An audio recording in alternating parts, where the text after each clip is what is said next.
poolt, aga vasakul poolt tulla. Kaitseliinide liider, meeskonna kapten Lukas Niir oli Asamoah vastas.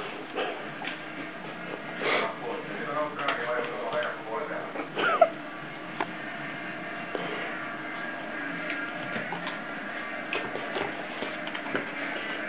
Siiamaani on Austraalia poolkaitse kaitsekeskus selles füüsiliselt jõutakse ikkagi olukordades ilus ja väga palju vigu ei ole ka tehtud oma kassi lähedal. Meeskonna mõtti õppusab. Paremalt poolt, aga ikka uuesti keskele Asamoah'le. Mis sigu on seal kirjutatud? Saab ju tasakil.